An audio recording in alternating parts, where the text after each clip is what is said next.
नमस्कार जी, आप सभी को आपके ही अपने प्यारे से YouTube channel we are education के ऊपर में आप सबों का बहुत बहुत स्वागत है। और आज हम लोग हिस्ट्री के सीरीज को शुरू करेंगे, कंटिन्यू करेंगे। और आप सब जानते हो कि पूरे भारतवर्ष में आप किसी भी राज्य में किसी भी एग्जाम की आप तैयारी कर रहे हैं, घबराने की जरूरत नहीं है। जहां जहां जीके जीएस का प्रश्न आता है वहां जीके जीएस के क्वेश्चन में अगर हम बात कर लेंगे तो सबसे ज्यादा जो क्वेश्चन होते हैं वो आपका हिस्ट्री से पूछा जाता है। और हिस्ट्री भी आप सब जानते हो अलग अलग खंडों में विभाजित है। प्राचीन भारत पढ़ते हैं, मध्यकालीन है और आपका आधुनिक है।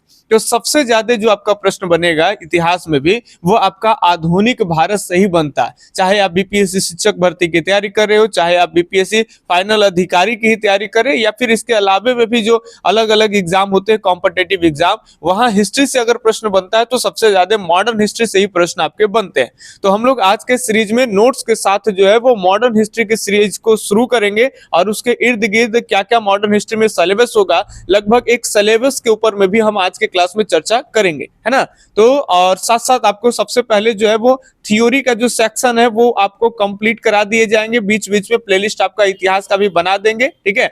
एक दो आपका थ्योरी का वीडियो मिलेगा, उसके बाद जब थ्योरी का काम भर सेक्शन कंप्लीट हो जाएगा तो फिर आपका जो है एक एमसीक्यू आपका प्लेलिस्ट में ही लगा दिया जाएगा, ठीक है। दोनों में जितना थ्योरी का डिस्कस होगा उससे संबंधित जितने भी क्वेश्चन अलग अलग एग्जाम में पूछे गए हैं, ठीक है, तो एक लेवल के एग्जाम में तो वो सारे एमसीक्यू के रूप में भी आपको करा दिए जाएंगे। तो चलिए अब हम लोग सीरीज को शुरू करें। उन सबसे पहले हम कुछ देख ले कि मॉडर्न हिस्ट्री का जो वेटेज है क्वेश्चन का, भाई किस किस एग्जाम में कितना होता है। तो सबसे पहले तो हम कम से कम आपको एक बीपीएससी का जो अधिकारी वाला ऑफिशियल जो एग्जाम है वही बता दे कि जब हम आधुनिक भारत का इतिहास पढ़ रहे हैं तो भाई आधुनिक भारत का इतिहास कितना जो है वो बीपीएससी के इस एग्जाम में क्वेश्चन के माध्यम से कितना वहां पे अहम रोल प्ले करता है। तो चलिए सबसे पहले हम यहाँ पे देख पाए, ये आप देख सकते हैं कि नए वाला जो आपका न्यू पैटर्न के अगर हम हिसाब से देखें बीपीएससी का जो आपका सिलेबस है उसमें आप सब जानते हो कि पीटी होता है, मेंस होता है और आपका इंटरव्यू होता है जिसे साक्षात्कार कहते हैं, है ना। तो ये पीटी यानी प्रारंभिक परीक्षा की बात कर ले तो आप सब जानते हो कि यहाँ पे 150 क्वेश्चन आपसे पूछे जाते हैं, 150 मार्क्स के। अब यहाँ जो है वो मॉडर्न हिस्ट्री का क्या रोल है भाई, तो सबसे पहले 150 क्वेश्चन में अगर हिस्ट्री देखे तो ये आप देख सकते हैं कि लगभग 30 से 35 क्वेश्चन आपका 150 में केवल हिस्ट्री होगा। और इस हिस्ट्री में भी चूंकि हिस्ट्री तो 3 खंडों में विभाजित है, प्राचीन, मध्यकालीन और आधुनिक। तो अगर हम आधुनिक भारत के अगर इतिहास की बात कर लेंगे तो आपका प्रीलिम्स यानी पीटी की परीक्षा में कम से कम तो आपका 20 से 25 क्वेश्चन जो होगा आपका, अगर क्वेश्चन हिस्ट्री का 30 पूछा है तो मान के चलिए कि आधुनिक से आपका 20 क्वेश्चन तो तय है। अगर 35 संख्या अगर बढ़ा दिया, थोड़ा बहुत ऊपर नीचे होता है, ठीक है, हिस्ट्री का, बायोलॉजी का, अलग अलग सब्जेक्ट का कभी एक दो क्वेश्चन ज्यादा आ जाते हैं, कभी कम आते हैं, ऐसा होता है, ठीक है। तो एक एवरेज लेके चले कि 30 से 35 क्वेश्चन जो है वो हिस्ट्री का आता है। तो अगर 30 क्वेश्चन अगर हिस्ट्री का आया तो 20 क्वेश्चन आपका मॉडर्न हिस्ट्री से ही केवल आएगा। अगर 35 क्वेश्चन अगर आता है पूरे प्राचीन, मध्यकालीन और आधुनिक मिला करके तो मान के चलिए कि उसमें आधुनिक हिस्ट्री का कम से कम तो 25 प्रश्न आपको देखने को मिल जाएगा। ये केवल और केवल हम पीटी की बात कर रहे हैं, जहां सबसे पहले आपको पीटी को, ठीक है, पास करना पड़ेगा, इसका नंबर नहीं जुड़ता है, उसके बाद ही आप मेंस में बैठ पाएंगे और मेंस का जो है वो मार्क्स जुड़ता है ना। मेंस की परीक्षा आप सब जानते हो 900 मार्क्स की होती है और 120 मार्क्स का जो है वो आपका इंटरव्यू होता है, ठीक है। तो अगर हम बात कर लेंगे 900 मार्क्स का जो मेंस होता है, इसमें आपका एक तो आता है 600 नंबर का जीएस वाला सेक्शन। और ये जो जीएस वाला सेक्शन है ये हम दिखा देंगे कभी बाद में। ये भी 2 खंडों में होता है, एक तो जीएस पेपर 1 होगी आपका एंड सेकंड की बात कर लेंगे तो जीएस पेपर 2, है ना। समान अध्ययन आप पेपर 1, पेपर 2 ऐसे पढ़ते हो। तो पेपर 1 जो है वो आपका ध्यान रखेंगे, पेपर 1 300 मार्क्स का और पेपर 2 भी 300 मार्क्स का, यानी 2 पेपर आपका जीएस का होगा 300 मार्क्स का। तो 600 मार्क्स जो हो गया वो आपका समान अध्ययन का हो गया, ठीक है। और बाकी 300 जो बच गए आपका, तो 300 में आपका निबंध आता है, ये ध्यान रखना है। और फिर जो ये दो एग्जाम देख रहे हैं, एक हिंदी का कॉमन हिंदी होगा और एक आपका ऑप्शनल अब आता है। तो ऑप्शनल में 100 क्वेश्चन, जैसे कोई ज्योग्राफी लेते हैं, कोई हिस्ट्री लेते हैं, तो वहां जो 100 क्वेश्चन आता है वो एमसीक्यू बेस्ड होते हैं ऑब्जेक्टिव का। तो अगर आप ये हिस्ट्री पढ़ते हैं तो बहुत सारे बच्चे ऑप्शनल में भी हिस्ट्री लेते हैं, तो वहां 100 क्वेश्चन में आप मान करके चलिए कि 40-45 प्रश्न ऐसे होंगे जो केवल आपको मॉडर्न हिस्ट्री अगर आप बढ़िया से पढ़ लिए तो वही से आपका प्रश्न बन जाएगा। ये क्वालिफाई होता है, इसका नंबर नहीं जुड़ता। हिंदी भी क्वालिफाई होता है, इसका नंबर नहीं जुटेगा, है ना। तो केवल जीएस पेपर 1 और पेपर 2 दोनों मिलाकर के 600 अंक का एग्जाम होता है, इसका नंबर जुड़ता है। और आपका निबंध जो है इसका नंबर आपका जुड़ता है ना। इसके बाद बात कर लेंगे तो इंटरव्यू जो आपका होगा वो 120 मार्क्स का होगा, तो इसमें भी ये भी नंबर आपका जुड़ता है। तो हम बात कर रहे हैं कि इन सभी एग्जाम में मॉडर्न हिस्ट्री का क्या रोल है भाई। तो मॉडर्न हिस्ट्री का आप रोल देख लिए, पीटी में ही देख लिए कि 20 से 25 प्रश्न हिस्ट्री में भी आपके कम से कम आएंगे, यानी 35 प्रश्न है तो 25 प्रश्न आपके पीटी के लिए आपका हो जाएगा। इसके बाद अगर हम जीएस पेपर की बात कर लेंगे तो जीएस पेपर 1 जो आपका होगा उसमें लगभग 114 अंकों की अगर हम बात कर लेंगे, यहां आप देख सकते हैं जीएस पेपर 1 300 अंक का और जीएस पेपर 2 जो होगा वो आपका 300 अंकों का। तो पहले पेपर 1 की बात कर लेंगे तो वहां आपको पढ़ने हैं आधुनिक भारत का इतिहास एवं संस्कृति, है ना। तो इसको अगर बढ़िया से पढ़ेंगे तो वहां पर भी आपका मान करके चलिए कि 114 अंक जो है वो आपका मेंस के जीएस पेपर 1 में आपका इंपॉर्टेंट हो जाएगा। अब बाकी अगर हिस्ट्री ऑप्शनल लिए हैं तो यहाँ पर भी आधुनिक भारत का इतिहास अच्छे से पढ़ लेंगे तो यहाँ भी काम आ जाएगा।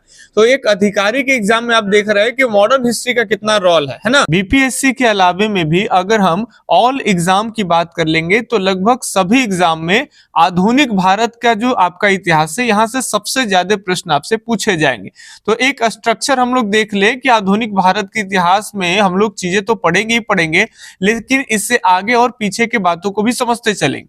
जैसे सबसे पहले पाषाण काल आप पढ़ते हो, जब आदि मानव खास करके पत्थरों पर ही निर्भर था, है ना। तो वहां से पाषाण काल से लेकर के और जब तक भारत में मुस्लिम वगैरह नहीं आ गए, मुस्लिम आक्रमण और मुस्लिम का धीरे धीरे प्रवेश, ठीक है। तो मुस्लिम के प्रवेश तक ध्यान रखेंगे, मुस्लिम के प्रवेश से पहले और पाषाण काल के बाद में जितने भी टाइम पीरियड आए, जिसमें आप लोग हड़प्पा सभ्यता पढ़ते हैं, जिसमें सिंधु घाटी की सभ्यता के अलावा वैदिक सभ्यता हो गया, फिर आपका मौर्य काल हो गया, गुप्त काल हो गया, ये सब जो आप पढ़ते हैं मुस्लिम के आने से पहले, तो ये सब आपका इतिहास कहलाएगा प्राचीन भारत का इतिहास। और फिर मुस्लिम के बाद जब तक यूरोपीय कंपनी डायरेक्ट रूप से सीधे रूप से भारत में नहीं आए, सीधे रूप से कहने का मतलब जब हम आपको आगे पढ़ाएंगे तो बताएंगे कि यूरोप का तो व्यापारिक संबंध भारत का प्राचीन काल से रहा ही था, लेकिन इसमें कुछ बिचौलियों के माध्यम से होता था, जिसमें गुजरात के खास करके कुछ व्यापारिक समुदाय के लोग और फिर जो है वो आपके फारस तुर्क साइड के जो कुछ लोग होते थे जो भारत से माल को खरीद लेते थे, और भारत से माल को खरीदने के बाद इन लोग के माध्यम से ही यूरोप तक भारत से माल जो है वो जाता था। लेकिन एक टाइम ऐसा हुआ कि इन लोग से अब बिचौलियों का रास्ता खत्म हो गया और यूरोप की कंपनियां डायरेक्ट भारत में आकर करके व्यापार करने लगा, और धीरे धीरे एक को जब लाभ हुआ तो एक एक करके यूरोप से कई कंपनियां भारत में आती है। तो यूरोपीय कंपनियों के प्रवेश जब होगा ना, तो उससे पहले इस्लाम का प्रवेश और यूरोपीय कंपनियों का प्रवेश, इसके बीच में जितने भी टाइम पीरियड हुए वो सबके सब भारतीय इतिहास में मध्यकालीन भारतीय इतिहास के नाम से जाना जाता है, जिसमें आप लोग पढ़ते हो कि जब मुस्लिम वगैरह आए तो ये लोग जो है अपना एम्पायर खड़ा करने लगे, जिसमें दिल्ली सल्तनत, मुगल एम्पायर, ये सब जो आप पढ़ते हो, ठीक है। तो ये सब मध्यकालीन भारतीय इतिहास है, तो ये हम लोग देखेंगे। और फिर जब ये यूरोपीय लोग आए तो पहले तो आए लाभ कमाने के उद्देश्य से व्यापार वगैरह किए, तो एक कंपनियां आई, फिर उनके देखा देखी कई कंपनियां आने लगे, यूरोप के अलग अलग देशों की कंपनियां आने लगी और उनमें कॉम्पिटिशन वगैरह होने लगा, प्रतिस्पर्धा होने लगा, संघर्ष हुआ। कई कंपनियां जो है वो ब्रिटेन की कंपनियों के आगे मुकाबला नहीं कर पाई, जैसे डच वगैरह, ये सब आपको पढ़ाएंगे, तो वो पहले ही चली गई। कुछ पुर्तगाली कंपनियां वो रही भी तो वो अंग्रेजों के मुकाबला नहीं कर पाई। उसमें संघर्ष की कहानियां जब पढ़ाएंगे तो वो सभी बताएंगे। तो वो आपका आधुनिक काल में होगा, ठीक है। कब तक होगा भाई? तो जब तक देश की आजादी ना हो जाए, ये कंपनियां से हम लोग का देश छुटकारा ना प्राप्त कर ले, है ना, तब तक, यानी 1947 तक। तो यूरोपीय कंपनियों के आगमन के बाद 1947 तक का इतिहास भारतीय इतिहास में आधुनिक इतिहास के नाम से जाना जाता है, और यही से सबसे ज्यादा आपके प्रश्न जो है वो पूछे जाते हैं। तो इसी आधुनिक भारतीय इतिहास को हम लोग पढ़ेंगे, ठीक है। लेकिन इनसे पहले ये ओवरव्यू जानना जरूरी है। और इसके बाद जो 1947 के बाद जो वर्तमान टुडे का जो टाइम पीरियड चल रहा है, तो यहां तक का जो अवस्था आपका है, एक फेज है, इसको कहते हैं उत्तर आधुनिक इतिहास, है ना। उत्तर भारत का आधुनिक इतिहास कहलाएगा 1947 के बाद की इतिहास, ठीक है। तो ये आप पहले समझ रखेंगे तो आपको पढ़ने में आसानी होगा कि जब हम मॉडर्न हिस्ट्री पढ़ रहे हैं तो उससे पहले भी बहुत सारे हिस्ट्री है, बहुत सारे घटनाएं वगैरह ये सब हो गए हैं, चीजें पढ़ने थे, ठीक है। और अभी इसके 1947 के बाद में भी चीजें पढ़ने। तो सबसे पहले फोकस है आपका आधुनिक भारत के इतिहास पे। तो चलिए यहाँ पे हम देखें आधुनिक भारत के इतिहास में, तो कुछ ये आपका कुछ चरण है, कुछ भाग है, ये ध्यान में रखना है, याद नहीं करना है आपको, क्योंकि जब एक एक चीज पढ़ेंगे ना तो ऑटोमेटिक आपका ब्रेन में सेव हो जाएंगे कि पहले ये, बाद में ये, बाद में। अभी आप कितना रटिएगा, इससे रटने का प्रयास नहीं करिएगा, ठीक है। एक एक खंड पढ़ते चलेंगे, एक एक भाग क्लियर हो जाएगा। सबसे पहले आधुनिक भारत में अगर हम बात कर लेंगे तो 1498 के बाद से हम आधुनिक भारत के बारे में पढ़ेंगे, क्योंकि इसी समय जब आप पढ़ना शुरू कर देंगे पुर्तगाल वगैरह के सब के बारे में, वास्को डी गामा, तो लगभग आप मान लीजिएगा कि ये वो दौर है कि जहां से यूरोपीय कंपनियों का पहले आगमन शुरू हो गया, और खास करके पहले आने वाले आपका वास्को डी गामा पुर्तगाल से, तो पुर्तगाली कंपनियां ही पहले आई, फिर एक एक क्रम से सब चीज पढ़ेंगे। तो मान के चलिए 1498 से लेकर के, और देश के आजादी कब होती है तो 1947। तो 1498 से लेकर के एक डेट देखिए, किसी भी इतिहास के कालखंडों को डेट से निर्धारित नहीं किया जाता है कि एक यही डेट है कि इसके बाद की घटनाएं आधुनिक या पहले की घटना प्राचीन, ऐसा नहीं किया जाता है। इतिहास में चीजें में परिवर्तन ही इतिहास है, ठीक है। सामाजिक, आर्थिक, धार्मिक, ये राजनीतिक परिवर्तन जब तक नहीं हो जाएगा तो इतिहास का एक फेज दूसरा फेज में कन्वर्ट नहीं होगा। जैसे अगर प्राचीन से हम मध्यकाल में जा रहे हैं तो प्राचीन और मध्यकाल के बीच में कुछ न कुछ राजनीतिक, आर्थिक और सांस्कृतिक, आर्थिक, सांस्कृतिक, राजनीतिक, सामाजिक, इन सभी पहलुओं में बदलाव है। तो ऐसा कुछ नहीं होता है कि एक डेट है, जैसे अब 2025 या 2026 में आप जब भी वीडियो देख रहे हैं तो ऐसा नहीं होता है कि एक डेट में ही पूरा इससे पहले का रहन सहन, खान पान, आर्थिक नीतियां, राजनीतिक नीतियां एकदम से अलग हुए और इसी साल से एकदम से अलग हो गया, नहीं। परिवर्तन धीरे धीरे होता है। तो इसीलिए किसी एक समय काल को निर्धारित नहीं कर सकते हैं कि इससे पहले का ही प्राचीन और इसके बाद ही मध्यकालीन इतिहास में, लेकिन फिर भी इतिहास को समझने के लिए एक हम लोग डेट से मानते हैं, है ना। तो दो बातें तो आपको समझ में आया कि एक डेट जो निर्धारित भी नहीं कर सकता है फाइनल, लेकिन हम लोग मोटा मोटी समझने के लिए एक डेट लेते हैं। तो उस तरह से आप 1498 से लेकर के 1947 तक के बीच का जो इतिहास है वो आपका आधुनिक भारतीय इतिहास है।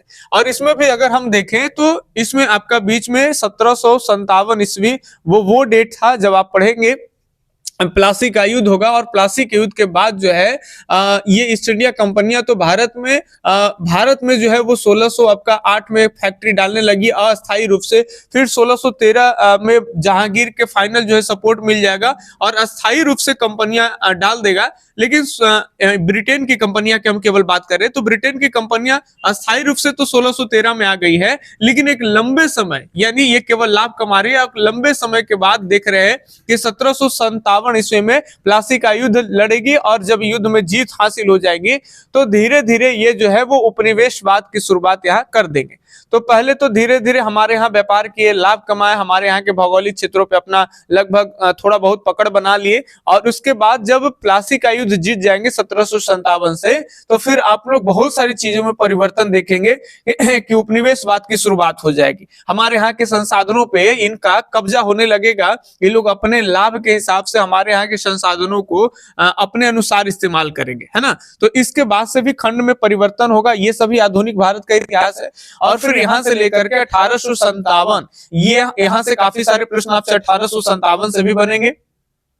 और अब तक क्या था कि जब भारत के अधिकांश क्षेत्र धीरे धीरे एक एक कर करके, और जब अंग्रेज अपने अंडर में लेने लगे और वहां दोषपूर्ण नीतियां लाने लगे, ठीक है, जिससे भारतीय लोगों में बहुत निराशा हो गई कंपनी को लेकर करके, और धीरे धीरे भारतीयों में राष्ट्रवादी चेतना का विकास होता है और इस कंपनी के खिलाफ में लोग बगावत करते हैं। तो ये 1857 की क्रांति पढ़ेंगे, ठीक है।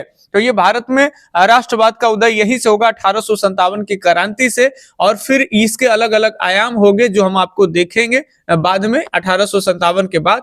तो फिर ये आपका आंदोलन जारी रहेगा, कभी किसान लोग करेंगे, कभी जनजाति लोग करेंगे, ठीक है, कंपनी के खिलाफ में, और फिर फाइनल जाकर के 1947 में हमारा देश आजाद हुआ। क्या सब लोग रटना पड़ेगा सभी चीजों को? नहीं, क्रम से कुछ नहीं आपको रटना है। क्रम से जब एक एक के बारे में डीपली हम लोग पढ़ते चले जाएंगे तो ऑटोमेटिक ब्रेन जो है वो चीजें को सेव कर लेगा, है ना। तो आपको रटने का प्रयास नहीं करना पड़ेगा। अब जब हम यहाँ भाग 1 की बात करते हैं, हम लोग जब आधुनिक भारत की शुरुआत करेंगे यूरोपीय कंपनियों लगभग 1498 के बाद से, तो ये हम यहाँ भाग 1 यहाँ पे लिए हैं। और आपको भाग 1 के बारे में जितने भी 2-3 टॉपिक यहाँ पे हम डिवाइड किए और इसमें सबके बारे में एक एक टॉपिक डीपली से पढ़ाएंगे, जिसमें आपका थ्योरी का सेक्शन भी कराएंगे और थ्योरी के साथ साथ बीच बीच में आपको एमसीक्यू क्वेश्चन भी आपको कराएंगे जो प्रीवियस ईयर में आपका क्वेश्चन पूछा गया है। लेकिन अगर आप बीपीएससी की तैयारी कर रहे हैं तो ये मान करके चलिए कि भाग 1 में जितने चैप्टर यहाँ पे अभी हम आपको बता रहे हैं ये केवल और केवल पीटी के पॉइंट ऑफ व्यू से इंपॉर्टेंट है, ना कि मेंस के हिसाब से, ठीक है। तो यहाँ पे 3 खंड हम आपको दिए हैं बांट करके, जहां आप ये तीनों खंडों की तैयारी कर रहे हैं तो पीटी में जितने प्रश्न आएंगे वो सारे के सारे प्रश्न बन जाएंगे। पीटी के अलावा किसी भी राज्य में किसी भी एग्जाम की तैयारी कर रहे हैं मॉडर्न हिस्ट्री में, तो आधुनिक भारत की शुरुआत यहां से होगा। सबसे पहले तो यूरोपीय कंपनियों का आगमन, जिसमें बहुत सारी कंपनियों के बारे में पढ़ेंगे, केवल पुर्तगाली ही नहीं, इसके बाद डच है या फिर डेनिश की कंपनियां हो, फ्रांस की कंपनियां हो, सभी कंपनियों के बारे में पढ़ेंगे, ठीक है। सबके गवर्नर जनरल और कैसे कैसे एक कंपनियां का दूसरे कंपनियां के साथ युद्ध होता है, क्या क्या युद्ध होते हैं, मुगल बादशाह से क्या संबंध है, सारी चीजें पढ़ेंगे, है ना। तो एक तो बांट दिए हैं आधुनिक भारत का जो प्रारंभ होता है, जिसको हम पहले खंड में बांटे, ठीक है। तो ये आपका यूरोपीय कंपनियों का आगमन। दूसरा, मुगल वंश का पतन, चूंकि जब कंपनी आने लगेंगे उसी टाइम में मुगलों की स्थापना भी होने लगेगी और मुगल तेजी से विस्तार भी करेगा, और फिर मुगलों का जो कहीं ना कहीं पतन है वो भी इसी कंपनियों के दौर में ही शुरू हो जाएगा। तो मुगल के पतन में देखेंगे कि कैसे एक लगभग संपूर्ण भारत के क्षेत्र में, मतलब दक्षिण के कुछ इलाका को अगर छोड़ दिया जाए तो अधिकांश क्षेत्रों पे जो है वो मुगल का विस्तार था, और धीरे धीरे मुगल का जो क्षेत्र है वो अलग अलग क्षेत्र जो है वो स्वतंत्र होकर के टूटने लगे, और कंपनी एक एक क्षेत्रों पे अपना अधिकार जताते हुए धीरे धीरे कंपनी का विस्तार हो जाएगा और मुगलों का पतन हो जाएगा। ये दौर भी हम लोग देखेंगे। और इसी दौरान जो है मुगल के बहुत बड़े विस्तार वाले इलाका क्षेत्र टूट टूट करके अंग्रेजों के अधीन आ कर करके और वो नए राज्यों में कन्वर्ट होना शुरू हो जाएंगे, जहां कुछ क्षेत्रों पे डायरेक्ट अंग्रेजी ईस्ट इंडिया कंपनी का अधिकार होगा, तो कुछ ऐसा होगा जो इनडायरेक्ट रूप से अंग्रेजों के कंट्रोल में है, वहां पे कुछ भारतीय शासक का ही कंट्रोल होगा। तो ऐसे मुगल टूटने लगेंगे और अलग अलग क्षेत्र का जो है वो से कि उदय शुरू हो जाएगा, ठीक है। जहां पे एक मैप के माध्यम से ये हम दिखाने का प्रयास किए हैं, ठीक है। अगर इसको आपको समझ में नहीं आ रहा है, शायद पहले से लिखा है, अगर याद आपको कम हो जाएगा तो आप एक मैप हम आपको दिखा करके और तुरंत याद करा दे रहे हैं कि कैसे कैसे चीजें जो है वो क्या क्या हो गई। थोड़ा सा टाइम दीजिए, ठीक है। तो बांग्लादेश में हम देखें, यहाँ पे आपका पूरा बांग्लादेश, और ये आपका असम का कुछ इलाका, पश्चिम बंगाल का भाग हो जाएगा, बिहार का इलाका, झारखंड और ओडिशा। तो इतना इलाका जो था ये बंगाल कहलाता था। क्या कहलाता था? बंगाल, ठीक है। तो ये भी मुगलों के कब्जों से अलग होकर के ये बंगाल बन गया। बंगाल के नीचे का जो इलाका था आपका, नीचे में आपका हैदराबाद का इलाका हो गया, ये आपका इधर हैदराबाद का इलाका हो गया। शॉर्ट में हम आपको समझा रहे हैं। हैदराबाद के जस्ट नीचे की बात कर लेंगे तो ये जो इलाका देख रहे हैं नीचे में, ये कर्नाटक इलाका के नाम से जाना जाता था, ठीक है। सब अलग अलग क्षेत्र स्वतंत्र हो गए। अब कहेंगे सर इधर तो तमिलनाडु है, कर्नाटक आप लिख दे। कर्नाटक लिखने का मतलब आज के राज्य से नहीं है, कर्नाटक जो है उस समय क्षेत्र हुआ करता था, जैसे बंगाल हो गया, हैदराबाद हो गया, ठीक है, मराठाओं का क्षेत्र हो गया, ठीक है। तो उसी तरह से यहाँ पे वंश चला करते थे। और इसके अलावा दक्षिण में अगर नीचे की अगर बात कर लेंगे, सबसे नीचे में जो होगा वो त्रावणकोट हो जाएगा। जगह नहीं बच रहा लेकिन बता दे रहे, बाकी वहां लिखा होगा। इसके जस्ट ऊपर की अगर हम बात कर लेंगे तो इसके ऊपर में थोड़ा सा जो आज का कर्नाटक वगैरह ये सब है, तो वहां मैसूर चलते थे। और मैसूर के ऊपर की बात कर लेंगे तो कुछ गुजरात का भी इलाका और महाराष्ट्र के इलाका को लेकर के यहाँ पे जो कब्जा हुआ वो आपका मराठाओं का हो गया था, मराठा क्षेत्र हो गया था। और फिर इसके अलावा खास करके राजस्थान की जो धरती है वो राजपूतों के कब्जे में थे, तो यहाँ पे राजपूतों का हुकूमत हो गया। सब मुगल के ही टूटने से ऐसा हो रहा है, ठीक है। और इधर अगर बात कर लेंगे तो बहुत पंजाब का बहुत सारा भाग पाकिस्तान में चला गया, तो वो पंजाब और भारत के पंजाब ये सब को लेकर के बात कर ले तो इधर सिखों का अधिकार हो गया। और इसके अलावा हरियाणा वाला जो इलाका है, हरियाणा में जाट का कब्जा हो गया, उत्तर प्रदेश में अवध के क्षेत्र हो गए। ऐसे कर करके मुगल जो है वो यूरोपीय कंपनियों के आगमन के बाद धीरे धीरे मुगलों का पतन शुरू हो जाएगा और मुगल दम सिमट कर करके दिल्ली के आसपास के क्षेत्रों में ही रह जाएंगे। और दिल्ली में कहां तक होंगे उसकी भी हम चर्चा करेंगे। तो ये आपका एक ओवरव्यू हम आपको बता रहे थे। तो ये मैप के माध्यम से आपको बता दिए कि यहाँ पे आधुनिक भारत के प्रारंभिक अगर दौर में यूरोपीय कंपनियों के आगमन देखे तो कैसे मुगल जो दिल्ली में बैठते थे, राजधानी उनकी हुआ करती थी और उनका क्षेत्र सुदूर दक्षिण तक के लगता था। अब वो एक एक कर करके स्वतंत्र होकर के वहां नए नए राज्यों का क्या हो गए तो उदय हो गए, है ना। तो इन सबके बारे में हम लोग आराम से पढ़ेंगे एक एक करके। इसके अगर और आगे अगर बात कर लेंगे तो सेकंड खंडों के बारे में अगर बात कर लेंगे तो सेकंड जो खंड है वो है आपका ब्रिटिश उपनिवेशवाद का उदय। ठीक है, कि कैसे कैसे अंग्रेजों की जो अंग्रेजों के हाथ में भारत के अलग अलग जब क्षेत्र आना शुरू हो जाएंगे तो वहां पे अंग्रेजों की कौन कौन सी नीतियां होंगे, ये भी सारी चीजें हम लोग जो है वो पढ़ेंगे, है ना। तो इसके बाद अगर हम थोड़ी सी अगर और चर्चा कर दे, आज के सीरीज ज्यादा लंबा भी ना हो जाए और थोड़ा सा अगर और आपको समझा दे यहाँ पे, तो एक बात और गौर करिएगा यहाँ पे। पहले तो इसको हम छोटा कर ले ताकि आप सबको आराम से दिखे। दो तीन चरण है, इसको समझने का प्रयास करेगा। एक 1757 से लेके जहां पे प्लासी का युद्ध कंपनी जीत जाती है और 1813, ठीक है, ये बीच का जो समय काल है ये आपका वाणिज्यिक पूंजीवाद के रूप में जाना जाता है। ठीक है, क्योंकि यहाँ पर क्या है कि यहाँ के बाद कंपनी खूब मनमाने तरीके से जो है वो अपना व्यापार करने लगेगी और कंपनी को भारत में एकाधिकार होगा। अब ये एकाधिकार मोनोपोली वगैरह नहीं समझ में आ रहे, तो जब हम पढ़ाएंगे आपको तो समझ में आपको आएंगे। लेकिन यहीं पे ब्रिटेन के संसद से 1813 में फैसला लिया जाएगा कि केवल अब ब्रिटेन में ईस्ट इंडिया कंपनी ही व्यापार नहीं करेंगे, यानी एकाधिकार जो है वो कंपनी ईस्ट इंडिया कंपनी से छीन लिए जाते हैं। तो ये 1813 में छीना जाता है। तो 1813 से लेकर के और 1757 के बाद की बात कर लेंगे तो ये भारत में अंग्रेजी के बात कर ले व्यापार से संबंधित, तो ये वाणिज्यिक पूंजीवाद का दौर कहलाता है। और इसके बाद कंपनी जो है ये इस पे बल देने लगते हैं कि भारतीय उद्योग धंधा जो भी कुटीर उद्योग टाइप के उसको चौपट कर देना है और ब्रिटेन में जो उद्योग धंधा एकदम तेजी से चल रहा है उसको और चलाना है और वहां से बने बनाए मालों को भारत में बेचना है। तो यहाँ से एक औद्योगिक नीति का शुरुआत हो जाता है। तो आप इसको कह सकते हैं औद्योगिक पूंजीवाद दूसरा चरण हो गया और ये लगभग जो है वो आपका 1858 तक चलता है। और सब आपको मालूम है कि 1857 की क्रांति होती है तो उसके बाद 58 में ब्रिटेन से फैसला होता है, भाई वहां के महारानी करती है कि अब ईस्ट इंडिया कंपनी का भारत पे हुकूमत नहीं होगा, अब डायरेक्ट ब्रिटेन का ही हुकूमत होगा और वहां से ही नियम बनेंगे और यहाँ लागू होगा। तो एक परिवर्तन यहाँ आएगा और इसके बाद से वित्तीय पूंजीवाद की शुरुआत होगी जो कि खास करके 1947 तक चलेगा। तो ये एक सीक्वेंस आपको पहले बता रहे, कुछ भी नहीं समझ में आ रहा कोई बात नहीं है, जब एक एक चरण पढ़ेंगे उसमें बहुत तरीके से पढ़ेंगे तो समझ में आपको आ जाएगा। अब यहाँ पे ध्यान सुनेंगे, जो भाग हम 3 की बात कर लेंगे, भाग 3 जैसे आपको भाग 1 में आधुनिक भारत का प्रारंभ बताए, भाग 2 में बात कर लेंगे आपको याद दिलाए तो ब्रिटिश उपनिवेशवाद की शुरुआत बताए, और भाग 3 की अगर हम बात कर लेंगे तो वहां आपको पहले बता दिए कि भारत में राष्ट्रवाद का उदय होगा, है ना। तो भारत में राष्ट्रवाद के अगर उदय की बात कर लेंगे, ये सबसे इंपॉर्टेंट पार्ट हो जाएगा आपका। इसमें जितने भी बातें आपको पढ़ाएंगे यहां से सबसे ज्यादा आपको प्रश्न एग्जाम में बनेंगे, है ना। किसी भी राज्य के एग्जाम में बैठिए, किसी भी एग्जाम में जहां जीके जीएस आता है, सबसे ज्यादा प्रश्न आधुनिक भारत के इतिहास में भी अगर कहीं से बनेंगे तो वो है भारत का राष्ट्रवाद का उदय। अब ये राष्ट्रवाद को समझने का प्रयास हम करेंगे तो इसमें आपको जानकारी होगा कि ये 2 चरण में आप इसको समझ सकते हैं। एक तो प्रारंभिक राष्ट्रवाद, ठीक है, जहां से अलग अलग क्रांति, कई जनजाति लोग आंदोलन किए, कई लोग जगह पे किसान लोग जो है किए, कई हमारे यहाँ धार्मिक सुधार है जो आपके सामाजिक और धार्मिक सुधार के आप राजा राम मोहन रॉय और बहुत सारे सावित्रीबाई फुले, ठीक है, बहुत सारे लोगों के बारे में पढ़ेंगे। किसान आंदोलन, नील विद्रोह है, चंपारण है, ये सब पढ़े होंगे। जनजाति में मुंडा विद्रोह वगैरह ये सब है, संथाली है, कोल है, बहुत तरह की चीजें हैं आपको पढ़ना है। तो ये सब प्रारंभिक राष्ट्रवाद जिनमें सबसे पहले राष्ट्रवाद की भावना भड़की, और ये एक कह सकते हैं कि ये लोग के अंदर में राष्ट्रवाद की भावना भड़की और धीरे धीरे कर करके ये आंदोलन क्रांति का रूप दी।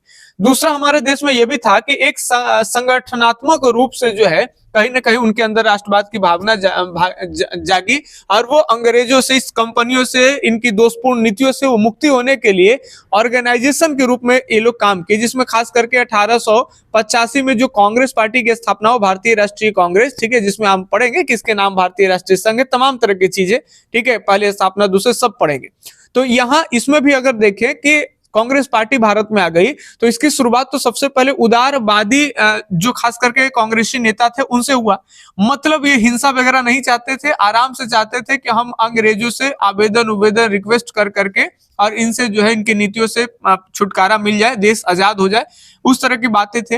लेकिन ये ज्यादा दिन नहीं चला, 1885 के बाद 1905 के आसपास तक इसका प्रभाव ज्यादातर रहा और 1905 के बाद कुछ नए प्रभाव देखने को मिला, ठीक है, भारत के राष्ट्रवाद के आंदोलन उदय जो भी कह लीजिए, उसमें 1905 के बाद से जो लगभग 1919 तक ज्यादा प्रभाव में रहा। इसको कहते हैं नव राष्ट्रवादी, जो थोड़ा सा उग्रवादी टाइप के थे, इसके कारण कहीं कहीं इनको उग्र राष्ट्रवादी भी कहा गया, जो चाहते थे कि ऐसे अंग्रेज हमको आजादी नहीं देगा, हिंसा करना पड़ेगा, कुछ न कुछ थोड़ा सा बहुत आंदोलन रिक्वेस्ट के साथ साथ हमें पूरा क्रांति करना पड़ेगा। माने उनकी पॉलिसियां अलग अलग है, जहां आप पढ़ेंगे एक एक चीज से तो आपको क्लियर हो जाएगा, ठीक है। तो ये चीज है। इसके बाद फिर गांधी जी भारत में 1915, 9 जनवरी 1915, आप सब जानते हो कि दक्षिण अफ्रीका से भारत में उनकी एंट्री हो जाती है, और एंट्री तो होती है लेकिन उतना भी प्रभाव नहीं था। लेकिन जैसे जैसे 1917 में चंपारण हो गया, खेड़ा हो गया, तो इसके बाद से 1919 के बाद से अगर हम बात कर लेंगे तो 1947 तक महात्मा गांधी का प्रभाव बहुत ज्यादा था भारतीय राष्ट्रीय आंदोलन में, ठीक है, राष्ट्रवाद को, भावना को उजागर करने में। तो ये चरण आपका गांधीवादी चरण के रूप में देखा जाता है। तो ये आपका तीन जो दिखा दी कि उदारवादी नीतियां, उदारवादी नेता थे कांग्रेस के, और आपका उग्रवादी नेता कर लीजिए, ये नव राष्ट्रवादी कर लीजिए, और गांधी जी का प्रभाव। तो ये तीनों के तीनों आप संगठनात्मक राष्ट्रवाद में आप समझ सकते हैं। और इसके अलावा कुछ ऐसे थे जो एकदम पूरा मारो धारो पर विश्वास करते थे कि अंग्रेज कहाँ जो है वो बहरा है, वो रिक्वेस्ट से कहाँ सुनने वाला है, धमाका करना पड़ेगा, जिसमें बहुत सारे खुदीराम बोस और अलग अलग आप लोग पढ़ते होंगे, भगत सिंह वगैरह। तो ये सब कहीं ना कहीं ये सब बागी थे नहीं, देश के हित में काम कर रहे थे, सबका पवित्र लक्ष्य था, सबका यही मकसद था फाइनली देश की स्वतंत्रता, आजादी।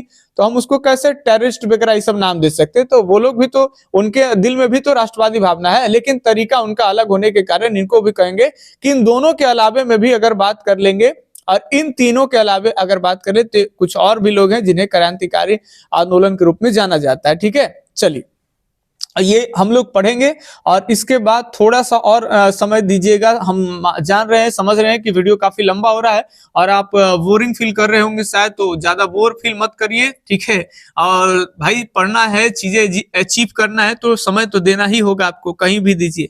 ब्रिटिश शासन की दौन, यानी जब तक ये लोग आए और फिर हम लोग 1947 में फाइनल देश जब आजाद हो जाता है, तो देश की आजादी के बाद कहीं ना कहीं ब्रिटेन की, जब यहाँ से ब्रिटिश सत्ता की समाप्ति हो जाती है, तो ब्रिटेन की कुछ यादें भारत में रह जाती है, ठीक है। उसमें पॉजिटिव और नेगेटिव दोनों वे में हम लोग पढ़ेंगे, जिसमें खास कर करके संवैधानिक विकास की बात कर लेंगे। कहीं ना कहीं हमारा जो संविधान का विकास हुआ, अगर उसकी जड़ें देखेंगे तो वो भी ब्रिटेन ही है। पहले से ही शासन व्यवस्था चली आ रही है, 1917 का रेगुलेटिंग एक्ट, सभी चीजें आपको पढ़ाएंगे। ये 17 बुरे 73 और ये 1947 क्यों लिखे हैं। तो पहले तो संवैधानिक विकास में देखेंगे, प्रेस का विकास, अंग्रेजों के समय काल कंपनियां भारत में आई थी, तो इन्हीं के समय काल में भारत में प्रेस फला फूला भी ज्यादा। और जब प्रेस का विकास हुआ तो भारत में जो राष्ट्रवादी आंदोलन थे, कहीं ना कहीं प्रेसों के सहायता से बहुत ज्यादा जोर पकड़ा। इसके अलावे में तो ये तो पॉजिटिव बात होगी कि प्रेस के कारण भारत में राष्ट्रवादी आंदोलन का विकास बहुत तेजी से हुआ, ठीक है। दूसरी बात, अंग्रेजों की तरफ से कुछ दोषपूर्ण नीतियां ला कर करके प्रेस एक्ट से संबंधित, और इन प्रेसों के अलग अलग लैंग्वेज में छपाई पर अंग्रेज रोक भी लगाते थे, उनके बारे में पढ़ेंगे। शिक्षा का विकास हुआ, इसको भी पॉजिटिव और निगेटिव दोनों पढ़ेंगे कि कहीं ना कहीं पश्चिमी शिक्षा का विकास हुआ, हमारे अंदर जागृति आए, हम लोग भी पुनर्जागरण से तर्क वितर्क कर करके चीजों को समझने लगे, यूनिवर्स ब्रह्मांड वगैरह हो, तो अलग अलग चीज है। फिर हम लोग देखेंगे कि अंग्रेज की एक नीतियां ये भी थी कि अंग्रेज चाहते थे कि भारतीय जो शिक्षा है और पश्चिमी शिक्षा है, जिसमें पश्चिमी शिक्षा का कहीं ना कहीं लाद देना है भारतीय शिक्षा के ऊपर में, तो वो लोग अपने शिक्षा का पश्चात जो एजुकेशन है आपका वेस्टर्न एजुकेशन, उसका कहीं ना कहीं भारतीय शिक्षा के ऊपर में वो लोग अध्यारोपित करने का भी काम किए। तो उस पर हम लोग पढ़ेंगे। और गवर्नर जनरल और इसके बाद प्रमोशन होके वाइसराय, इन सभी के बारे में पढ़ेंगे। इन सभी से अच्छे खासे प्रश्न जो है आपके आते हैं। तो ये तो एक ओवरव्यू हो गया कि हम लोग कैसे कैसे आधुनिक भारत के इतिहास में भी कैसे कैसे पढ़े। एक छोटा सा आप इसको या तो सिलेबस कह लीजिए, ये पढ़ने का तरीका। अब ये तरीका इसलिए अच्छा है, इंपॉर्टेंट है कि अगर कोई भी बच्चा अधिकारी एग्जाम की तैयारी भी कर रहा है और पीटी के साथ साथ मेंस के लिहाज से अगर वो तैयारी शुरू किया है तो उसके लिए काफी हेल्पफुल होगा। अब वरना ऐसे तो बहुत सारे लोग होते हैं जो आपको आधुनिक भारत की शुरुआत लिखा देंगे और 1 2 3 ऐसे कर करके इसमें ये पढ़ना, इसमें ये पढ़ना है, और डायरेक्ट 5-10 को चैप्टर आपको लिखा देंगे, एक एक टॉपिक करके उड़ा देंगे। तो अगर वो कर रहे हैं तो बीपीएससी में भी आपका पीटी तकला एकदम कोई दिक्कत नहीं होगा, लेकिन मेंस की चीजों को समझने के लिए थोड़ा परेशानी आपको झेलना पड़ जाएगा। लेकिन ये जो आपको सिलेबस का तरीका पढ़ा है, इससे कहीं भी आपको कोई भी परेशानी दिक्कत नहीं आने वाली है ना।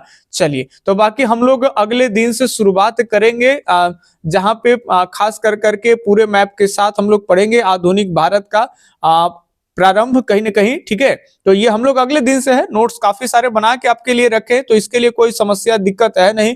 बहुत सारी चीजें हैं, आपको पढ़ाएंगे हम आगे भी। बाकी हम समय बहुत ज्यादा हो गया, अलविदा लेना चाहेंगे आप सबसे। क्लास कैसा लगा, ठीक है, आप लाइक जरूर करिए और कमेंट करके बताइए कि कैसा क्लास लगा। तो आगे आपके लिए कंटिन्यू आपके लिए लाते रहेंगे और आधुनिक इतिहास आपको जो है वो कंप्लीट करा देंगे। और यही नहीं, आपको पीटी के पॉइंट ऑफ व्यू से तो कराएंगे ही, किसी भी राज्य में बैठेंगे एकदम तोड़ देंगे, अरोगा दरोगा कुछ भी हो एकदम तोड़ ममोड़ दीजिएगा जब आप तरीके से पढ़ लेंगे तो। और साथ ही साथ जो बच्चा मेंस के हिसाब से कर रहे हैं, तो अभी तो ये भाग 1 आपका शुरुआत करेंगे, पार्ट 1, जहां पे हम आधुनिक भारत का प्रारंभ देखेंगे। तो उसमें वो पीटी के ही लिहाज से मेंस वहां से क्वेश्चन नहीं बनते हैं, लेकिन कुछ कुछ टॉपिक्स और आपको आधुनिक भारत के इतिहास में बताएंगे बहुत सारे, जहां से मेंस वाला जो बताएं कि जीएस पेपर 1 में 114 मार्क्स आपका वहीं से बन जाएगा जी। तो उसके लिहाज से जो आपका आंसर राइटिंग के जो प्रश्न होंगे वो भी हम आपको आंसर के साथ देंगे और कराने का भी प्रयास करेंगे। और बीच बीच में अलग अलग एग्जाम के लिए एमसीक्यू तो कराएंगे ही कराएंगे। तो सीरीज को जरूर लाइक करिए और प्लेलिस्ट आपके लिए बना दिया गया है, लाइक कमेंट करिए, अपने मित्रों के पास में शेयर करिए। हम आपसे मोटिवेट होंगे कब, जब लाइक ज्यादा आएगा और व्यूज ज्यादा आते हैं, तो यही टीचर का सबसे बड़ा मोटिवेशन वाला चीज है ना। तो बाकी हम मिलते हैं अगले सीरीज में, तब तक के लिए धन्यवाद, जय हिंद, अल्लाह हाफिज, आपका दिन शुभ हो, राधे राधे।